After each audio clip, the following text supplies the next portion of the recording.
ನೋಡ್ರಿ, ಅವ್ರಿಗೆ ದೇಶಭಕ್ತಿನೇ ಇಲ್ಲ. ಖರ್ಗೆ ಅಂತರೂ, ಪ್ರಿಯಾಂಕಾ ಖರ್ಗೆ ಎದಕ್ಕೆ ಕಮೆಂಟ್ ಮಾಡಬೇಕು ಅನ್ನೋಂಥ ಕಾಮನ್ ಸೆನ್ಸ್ ಇರಬೇಕಲ್ಲ ಒಬ್ಬ ಮಂತ್ರಿಯಾಗಿ. ಲಾಡು, ಖರ್ಗೆ, ಆ ಕೊತ್ತೂರು ಯಾರೀ ಮಂಜುನಾಥ, ಇವರು ದೇಶಕ್ಕಿಂತ ಬರೇ ಮುಸ್ಲಿಂ ಓಟ್ ಸಲುವಾಗಿ ಇಷ್ಟು ಕೆಟ್ಟ ರಾಜಕೀಯ. ಇದು ಮೊದಲು ಭಾರತ ವಿಭಜನೆ ಆಗೋಕ್ಕಿಂತ ಮುಂಚೆನೂ ಇದು ಕಾಂಗ್ರೆಸ್ ಇದೇ ಮಾಡಿದೆ. ಅದಕ್ಕೆ ನಾನು ಹೇಳ್ತೀನಿ, ಗಾಂಧಿ ನೆಹರು ಮಾಡಿದ್ದು ಇದು ದೊಡ್ಡ ತಪ್ಪು.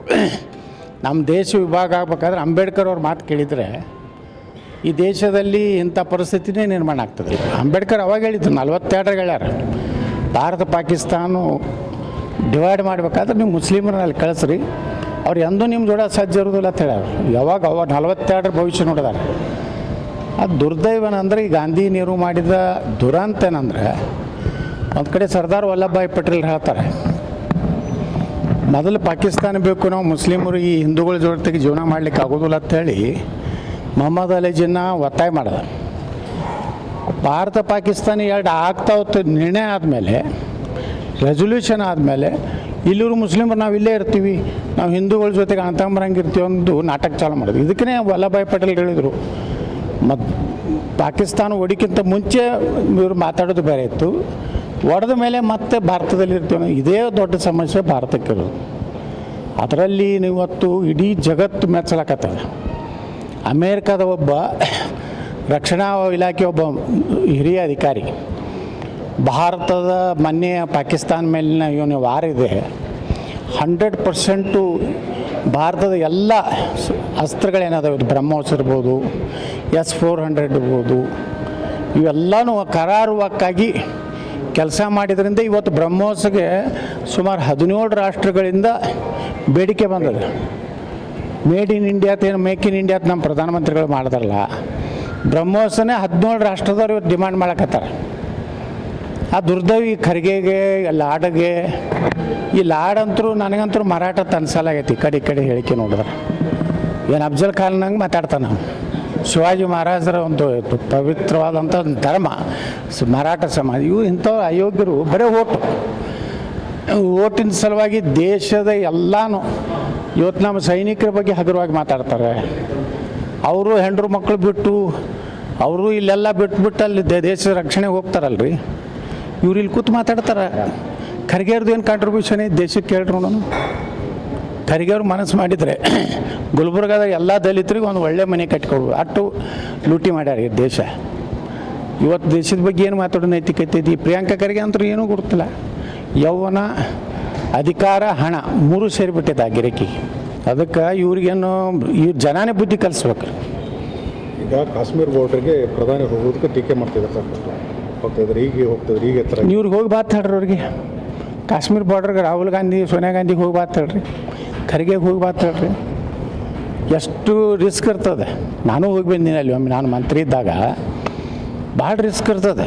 ನಮ್ಮನ್ನೆಲ್ಲ ಎಷ್ಟು ಸುರಕ್ಷಿತವಾಗಿ ಒಯ್ತಾರೆ ಕಾಶ್ಮೀರಕ್ಕೂ. ಈಗಂತರೂ ಭಾಳ ಸೇಫ್ಟಿ ಇದು.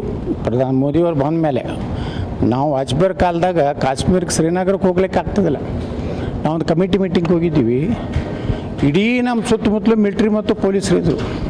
ನಾವು 25 ಮಂದಿ MP ಇದ್ದೀವಿ, ಒಂದು 1000 ಮಂದಿ ಪೊಲೀಸರು ಮಿಲ್ಟ್ರಿ ಇತ್ತು ನಮ್ಮ ಸುತ್ತಮುತ್ತ. ಇದೆಲ್ಲ ಏನು ಗುರ್ತದ? ಇವ್ರು ಎಂದರೆ ರಾಹುಲ್ ಗಾಂಧಿ ಹೋಗ್ಯಾನ್ರಿ ಕಾಶ್ಮೀರಕ್ಕೆ, ಶ್ರೀನಗರಕ್ಕೆ ಹೋಗಿ ಬಾತ್ ಹೇಳ್ರಿ. ಆದರೆ ಇದು ಇದೇ ದುರ್ದೈವ ನಮ್ಮ ದೇಶದ್ದು. ದೇಶದ ವಿರುದ್ಧ ಹೇಳಿಕೆ ಕೊಡ್ತಾರೆ. ನೀವು ಮೋದಿಯವ್ರಿಗೆ ಬೈರಿ, BJPಗೆ ಬೈರಿ, ನಮಗೇನು ಬೇಕಾದ್ರೆ ಬೈರಿ, ಆದರೆ ದೇಶದ ಸೈನಿಕರ ಬಗ್ಗೆ ಬೈತಾರಲ್ರಿ.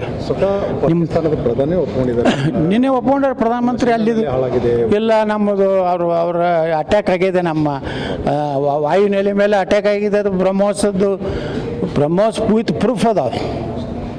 ಇಲ್ಲ ಅಷ್ಟು ಮೇರಿ ನಂಬೋದಿಲ್ಲ ಅಂದ್ರೆ ಇವರೇ ಹೋಗತ್ತೇಳ್ರಿ, ಒಂದು ವಿಮಾನ ತೊಗೊಂಡು ಇವರು ಬಾಂಬ್ ಹಾಕಿದ್ದು ನೋಡ್ಕೊಂಡು ಬರ್ಲಿಕ್ಕೆ ಹೋಗತ್ತೇಳ್ರಿ ಅಲ್ಲಿ. ಯಾಕಂದ್ರೆ ಇವ್ರು ಬಿಡ್ತಾರೆ ರಾಹುಲ್ ಗಾಂಧಿಗೆ, ಸೋನಿಯಾ ಗಾಂಧಿಗೆ, ಖರ್ಗೆಗೆ. ಯಾಕಂದ್ರೆ ಅವ್ರು ಪಾಕಿಸ್ತಾನ ಏಜೆಂಟ್ರು ಅದಾರಲ್ಲ, ಬಿಟ್ಟೇ ಬಿಡ್ತಾರೆ, ಹೋಗಲಿ, ನಮಗೆ ಬಿಡಲಿಕ್ಕಿಲ್ಲ ಪಾಕಿಸ್ತಾನದವ್ರು. ಆದರೆ ರಾಹುಲ್ ಗಾಂಧಿ, ಸಿದ್ದರಾಮಯ್ಯ, ಅಲ್ಲಿಂದ ಸೋನಿಯಾ ಗಾಂಧಿ, ಮಲ್ಲಿಕಾರ್ಜುನ ಖರ್ಗೆ ಇವರಂತೂ ಪಾಕಿಸ್ತಾನ ಏಜೆಂಟ್ರು ಅದಾರ. ನೇರವಾಗಿಯೇ ನಾನು ಹೇಳ್ತೀನಿ, ಇವ್ರು ಹೋಗ್ಲಿಕ್ಕೆ ಪಾಕಿಸ್ತಾನಕ್ಕೆ ಹೋಗಿ ನೋಡ್ಕೊಂಡು ಬರಲಿ. ಎಷ್ಟು 9 ಪಾಯಿಂಟ್ ಏನು ಮಾಡಿದ್ರು, ಟೆರರಿಸ್ಟ್ ಏನು ಟ್ರೈನಿಂಗ್ ಸೆಂಟರ್ ಇದ್ದವಲ್ಲ, 21 ಕಡೆ ಏನು ಬಾಂಬ್ ಹಾಕ್ಯಾರಲ್ಲ, ಅವೆಲ್ಲ ನೋಡಿಕೊಂಡು ಹೊಳ್ಳಿ ಬರಲಿ. ಇಲ್ಲಾಂದ್ರೆ ಈ ರೀತಿ ಮಾತಾಡಿದ್ರೆ ಈ ಜನರೇನು ಇವರಿಗೆ ಮೆಟ್ಟು ತೊಗೊಂಡು ಹೊಡಿತಾರೆ ಈ ರೀತಿ ಮಾಡಿದ್ರೆ ಇವ್ರಿಗೆ ಚಲೋ ಭಾಷೆಯಲ್ಲಿ ಹೇಳಬಾರ್ದು. ಇದರಲ್ಲಿ ಪಾಕಿಸ್ತಾನ್ ಟೆರರಿಸಮ್ ಬಗ್ಗೆ ಒಂದು ಅವೇರ್ನೆಸ್ ಮಾಡಲಿಕ್ಕೆ ಎಲ್ಲ ಪ್ರತಿಪಕ್ಷ ನಾಯಕರ ಜೊತೆ ಒಂದು ಕ್ಯಾಂಪೇನ್ ಮಾಡಲಿಕ್ಕೆ ಸೆಂಟ್ರಲ್ ಗೌರ್ಮೆಂಟ್ ಡಿಸಿಷನ್ ತೊಗೊಂಡಿದೆ. ಇದರಲ್ಲಿ ಪ್ರತಿಪಕ್ಷದ ಎಲ್ಲ ಶಶಿತರು ಎಲ್ಲ ರೆಡಿ ಆಗ್ತಿದ್ದಾರೆ. ಅಲ್ಲಿ ನೋಡ್ರಿ ದೇಶದ ಬಂದಾಗ ಎಲ್ಲರೂ ಒಂದಾಗಬೇಕು. ಈ ಪಾಕಿಸ್ತಾನದಾಗ ಏನು ಗುರುತಿಲ್ಲ ಏನ್ರ ಅವ್ರಿಗೆಲ್ಲ ಬಾಂಬ್ ಬಿದ್ದದ, ಆದರೂ ಅವರೆಲ್ಲ ಅವರು ಒಂದು ಅಪಸ್ವರ ಇದೆ ಅಲ್ಲಿ ವಿರೋಧ ಪಕ್ಷದ ಎಲ್ಲ ಅವರೆಲ್ಲ ಒಂದಾಗಿನೇ ಅದನ್ನು ಏನೂ ಇಷ್ಟು ದೊಡ್ಡ ಅನಾಹುತ ಆಗಿದೆ ಆದರೂ ಸಹಿತ ನಮ್ಮಲ್ಲಿ ಏನೂ ಆಗಿಲ್ಲ ತರ ಪಾಕಿಸ್ತಾನದಾಗ. ಎಷ್ಟು 100 ಭಯೋತ್ಪಾದಕರು ಸತ್ತಾರ ಗುರುತಿಲ್ಲ. ಯಾಕಂದರೆ ಅಕ್ಯುರೇಸಿ ಮೇಲೆ ನಮ್ಮ ಅಟ್ಯಾಕ್ ಮಾಡ್ಯಾರ. ಬರೀ 23 ಮಿನಿಟ್ನಾಗ ಯುದ್ಧನೇ ಮುಗಿಸ್ಯಾರ. ಇನ್ನು ಎಂಥದ್ದು ಇಸ್ರೇಲ್ ನಂತರ ಬರೋ ಜಗತ್ತಿನಾಗ ವಿತ್ ಪ್ರೂಫ್ ಕೊಟ್ಟದ್ದು ಭಾರತೀಯ ಸೈನ್ಯ. ಅದರ ಬಗ್ಗೆ ನೀವು ಮಾತಾಡ್ತೀರಂದ್ರೆ ನೀವು ನಾಲಾಯಕರಿದ್ರಿ. ಈ ದೇಶದಲ್ಲಿ ಯಾವ ಪೋಸ್ಟಿಗೂ ಅರ್ಹರಿಲ್ಲ. ಕಾಂಗ್ರೆಸ್ನ ಹಿರಿಯ ನಾಯಕರು ನೋಡಿ ಪಿ ಚಿದಂಬರ ಹೇಳ್ಯಾರ, ಅಲ್ಲಿಂದ ಶಶಿ ತರೂರ್ ಹೇಳಕತ್ತಾರ. ನಮ್ಮ ಕರ್ನಾಟಕದ ಅರವಿಂದ್ ದೇಶಪಾಂಡೆ ಹೇಳ್ಯಾರ, ದೇಶದ ಸೈನ್ಯದ ಜೊತೆಗೆ ನಾವು ಚಲಾಟ ಆಡಬಾರ್ದು, ಅಪಮಾನ ಮಾಡಬಾರ್ದು. ಆ ದುರ್ದೈವನಂದ್ರೆ ಇವ್ರಿಗೆ ಮುಂದಿನ ಚುನಾವಣೆಯಲ್ಲಿ ಜನನೇ ಬುದ್ಧಿ ಕಲಿಸ್ಬೇಕು. ಒಬ್ಬ ಹಿಂದೂನು ಓಟ್ ಹಾಕ್ಬಾರ್ದು. ಇವ್ರು ಯಾರ್ಯಾರು ನಮ್ಮ ದೇಶದ ವಿರುದ್ಧ ಮಾತಾಡಕತ್ತಾರಲ್ಲ, ಅಂದರೆ ಹಿಂದೂಗಳ ಪ್ರಾಣಕ್ಕೇನು ಬೆಲೆ ಇಲ್ಲ, ಬರೀ ಅವ್ರ ಹೋಟಿಗೆ ಅಟ್ಟೆ ಬೆಲೆ ಇದೆಯಲ್ಲ. 26-27 ಮಂದಿ ನಮ್ಮ ಹಿಂದೂಗಳ ಕೊಲೆ ಆಯ್ತು. ಯಾವ ಆಧಾರ ಮ್ಯಾಗ? ಅವರ ಹೆಸರು ಕೇಳಿದ್ರು, ಧರ್ಮ ಕೇಳಿದ್ರು, ಅದು ವಿಶ್ವಾಸ ಬರಲಿಲ್ಲ ಅಂದ್ರೆ ಅವ್ರ ಪ್ಯಾಂಟ್ ತೆಗೆದು ನೋಡಿ ಹೊಡೆದ್ರು, ಹೋಗಿ ಮೋದಿಗೆ ಹೋಗಿ ಹೇಳಂದರು. ಅಂದರೆ ಇಷ್ಟೂ ಸಹ ಇವ್ರಿಗೆ ಜವಾಬ್ದಾರಿ ಇಲ್ಲ. ಅಂದರೆ ಇವರು ಮನುಷ್ಯರದಾರೋ ಅಥವಾ ಏನು ಪಾಕಿಸ್ತಾನಕ್ಕೇ ಹುಟ್ಟ್ಯಾರೋ.